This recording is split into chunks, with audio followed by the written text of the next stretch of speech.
Hello and hello and welcome to my awesome health journey. I'm keeping that in.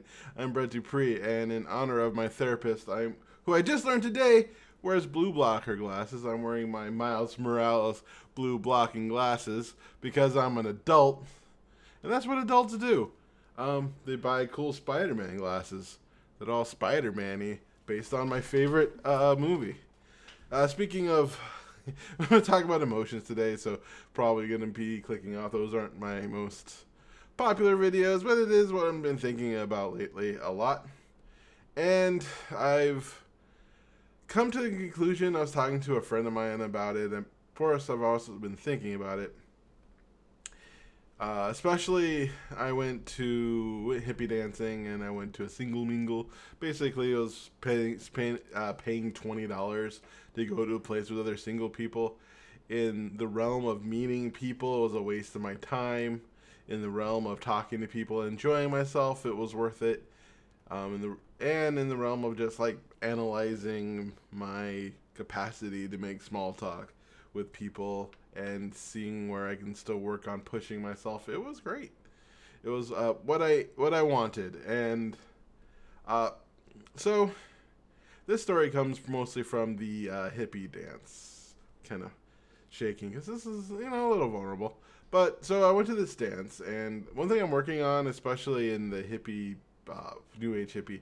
So I don't mean that as a mean thing, but it's just what I call that part of my life, my new age hippie side.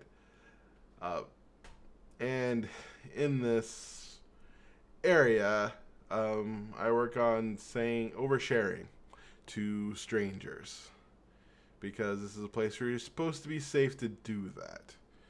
Uh, Especially along, it's not like I'm saying like a dream of doing something violent. It's more of like vulnerable things about myself. And I did was able to mention that I am looking for someone and looking for connection, and that's why I was at this place, is just working on that aspect of myself. And at this place, 2 weeks ago there was this hippie dance. I went 2 weeks in a row. I know it's a lot of hippie dancing, and blindfolded. I was able to stay out of my head, and I danced with somebody, and then I didn't exercise with that person. And then this week, I was kind of excited and curious to see if I could dance with this person again and see if there's a connection. And that didn't happen. Um, Felt kind of brushed off. And the reaction to that at first was like telling myself that that's okay.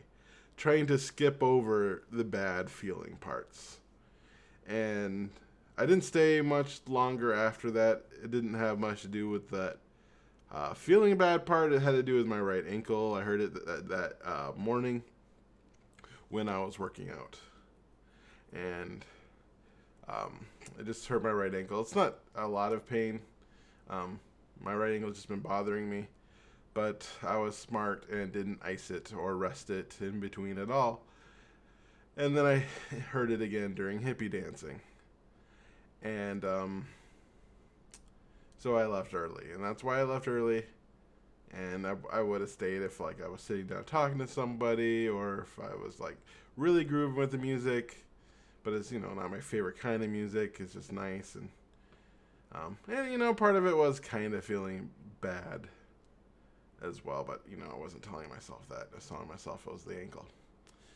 And so I left and started driving home, and I started doing what I do, which is analyze myself and check in how I did, and like, spent like that's how I process my emotions in my head. I'm trying to work on processing in my body, and I noticed that I was really quick to try to deny the feeling of being disappointed and feeling bad, and I thought to myself, especially it kind of coalesced in my talking with my friend Elizabeth on our drive to see Lisa Loeb.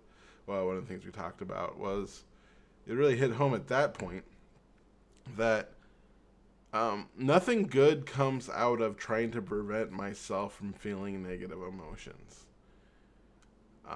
Trying to avoid those situations, like avoid the situations, trying not to feel them. I mean, I'm not saying I should go out and do things that hurt myself, but to not push myself because I might get hurt, to not push myself because I might be disappointed, or to not allow me to feel discomfort. Because that's when like I say something really stupid or I lash out and say something that I shouldn't say. When I allow my anxiety to really try to shield. I mean, that's one thing I was talking about with the Inside Out, how the bottled emotions. When I bottle my emotions, so I let anxiety talk. My anxiety is an asshole. Plainly simple. I could be a huge asshole when I allow anxiety to talk for me. When an anxiety controls the wheel, he is a dick. My anxiety is a huge asshole. It's the asshole part of me who wants to protect myself, so I be a jerk. And I don't want to be a jerk. I want to be a nice guy. I mean, not a nice guy. I want to be a kind, compassionate human being, right? I mean, I don't want to see, I'm a good person. No. I want to be, I don't know, it's like the hippies say, my authentic self, right? I just want to be someone who reacts in a way that isn't lashing out because I'm scared of feeling bad in that situation. Or I feel bad in that situation, but because I feel bad, now I want you to feel bad. Or anything like that. And avoiding those feelings is what causes like my anxiety or my brain to take over. I mean, that's just part of it. The other part of it is naturally I go into my head because that's my safe space. And I'm better at intellectualizing situations than feeling through a situation. That's just not my skill set right now. And I don't want to talk about, the masculine is better at action, the feminine is better at feelings. No, fuck that bullshit. I'm talking about I'm a whole fucking human being. I should be able to, like, do action and feel. There's nothing wrong with feelings. There's nothing wrong with emotions. There's nothing wrong with feeling disappointed. There's nothing wrong with feeling bad if a situation exists that make me feel bad. I mean, there's some things like, if a politician loses in New York, for example, that upsets me.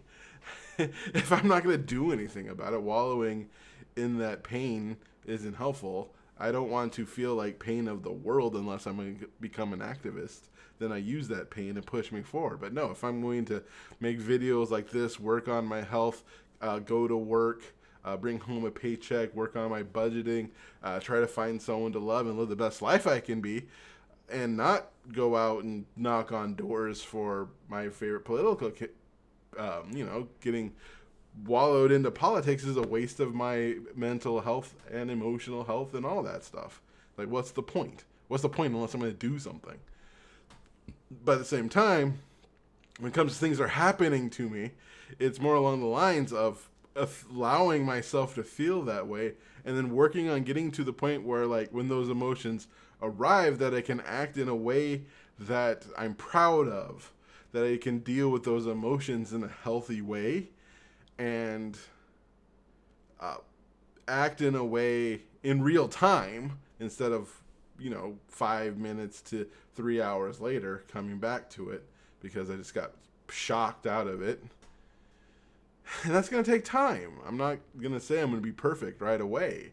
I'm getting better at it. I've been better at it the last 2 years, probably than I ever have. Probably. I've been better the last 2 years than I ever have since I've been putting a bigger emphasis on this, especially a year ago when I really started to put an emphasis on this. And then, I got diabetes. Now I'm going to freak out. And I'm not saying that to disparage my freak out. That was a great freak out. Top-notch freak out. But it did put my emotional maturity, delayed that a little bit. But, yeah, that's what all I want to talk about is just allowing myself to feel vulnerable and not work on, like, denying myself those emotions exist, denying feeling those emotions. And, there are no good or bad emotions. There's just good and bad reactions. And just work on just being me and, not waste 1 second not loving who I am because those imperfections make me wonderful, beautiful, and make my personality like Natasha Bedingfield. Anyways, thank you for watching my rambling. I truly appreciate all your support. I love you for who you are. and you are worthy.